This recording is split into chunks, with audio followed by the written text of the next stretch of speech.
CMO to C Mitchell checking in for a bird bath week 10, letting you guys know what the keys to victory are for the Falcons this week against the Saints.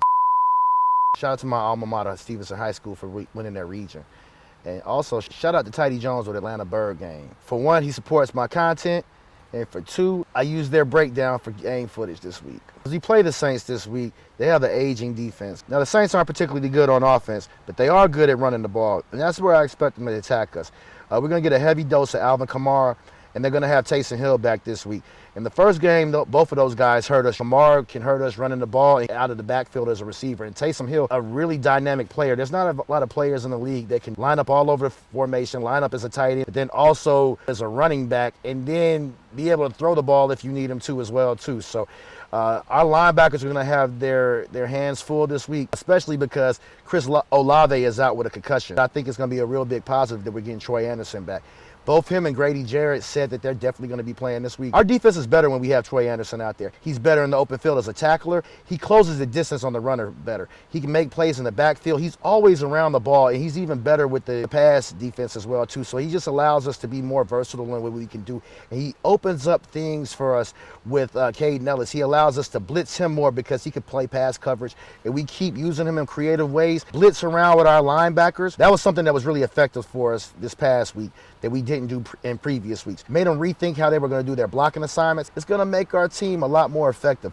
Make the offense react to what we're doing, and we have the speed out there with somebody like a Troy Andersen. I hope and expect this week that we're going to play Matthew Judon a lot less on some of the earlier downs, using some of our other guys. If you're only going to use them for 20 or 30 reps, that's good if you're going to get the best out of them at that point in time. Last week, it looked like he had some loafing plays at the end of the half.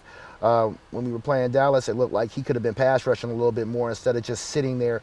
I would like to see Ebiketie do a little bit more moving forward this week. But this defense is really starting to come into its own. I believe we're going to get a heavy dose of Bijan Robinson as well this week, too. That's how I would attack this game. They're not good against the run. And I believe that's where we can really affect them. Last game, we seemed to giving up on the run a little bit too soon. This game, I believe that we're going to really pound the ball down their throat a little bit more. It's going to be interesting to see what we do with not having Drake London as the focal point of our passing offense. Are they going to pepper Mooney with more targets? Are they going to go to Kyle Pitts a lot more? Or are we just going to dink and dunk a lot more to Bijan Robinson? I expect us to get a lot more creative with our play calling. Mooney has stepped it up for us a great deal, but I don't know. He hadn't been the type of possession receiver that you're going to hit with 10 or 12 receptions per game. Last week we played with Bijan a lot more all over the field, and we really got our money's worth out of him as a top 8 draft pick. I think that's why you get a guy like this, and you use him when you need him to be the focal point of your offense. Put him out there at wide receiver. Put him at slot. Force the offense to make some key decisions on what you're going to do with Bijan. And I'd actually try to use Kyle Pitts a lot more in the slot this week. They were starting to do that with Drake London a little bit more, but I hope they do that with Kyle Pitts. And maybe use the other tight end as more of a traditional tight end. And maybe we see what happens with Ray McLeod. We don't quite have a receiver like Drake London on the team that could be a possession guy. Kyle is probably the best to that. And you guys let me know, what do y'all think? Who do you think is going to be our leading receiver? And one thing I want to touch on in closing is talking more about 3-4 versus 4-3. As I said before, it really doesn't matter, and it comes down to a matter of philosophy. And I'll show you what I mean. Now, first and foremost, we're in a nickel formation for our defense. So this wouldn't matter if you ran a 4-3 or a 3-4. You're still going to put 4 guys on the line of scrimmage to cover this in a nickel formation because they got 3 wide receivers and 1 tight end. 55 supposed to be engaged right here inside of this A gap. That's his gap. Now, the center right here is double teamed over here on 90. You need to have 53 be pressing that line of scrimmage a little bit. Now, his gap next to 90 to his left, B gap right now. Now, because 55 doesn't get into this gap and doesn't press, you're going to see that lineman chip off on him and lock him when he's a few yards downfield. If he actually blows this up right here, 53 can come in here and probably make this play if he goes ahead and presses this line of scrimmage. Also right here, number 20, he can't wait that long to engage that wide receiver. He's going to kind of get in the way and block back into number 53. Now, because 55 did not press that gap and fit inside of there, look at how much space that guard has on him now. You got a couple guys actually in the backfield. Judon, he's actually in the backfield. Grady is actually in the backfield and has moved that line of scrimmage a little bit. 55 So now he's a liability. He's going to get his ass blocked. You got 90 over here getting double teamed, and he's doing his best. If 53 actually engages those guys right there, they're not going to have anywhere else to run. They can't get outside any further. Now, one unwritten rule about playing linebacker is that you always make your linemen right. As I said, 90 has A gap and 53 has B gap.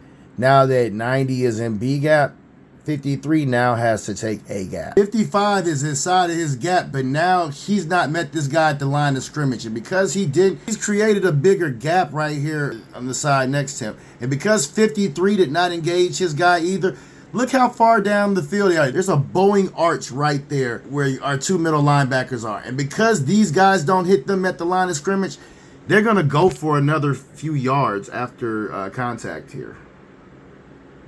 The team starts spreading you out with more receivers, you really got to make a decision if whether you're going to go a nickel or base formation. And when you start going nickel or walking your players out to cover those guys in space a lot more, now it puts your linebackers in a position where they really got to just be more dogs inside. They're going to have to be a lot more physical and take on a lot more contact to hit these guys at the line of scrimmage and also make the tackle at the same time. And it's not impossible, but it's a difference of how you want to actually cover that.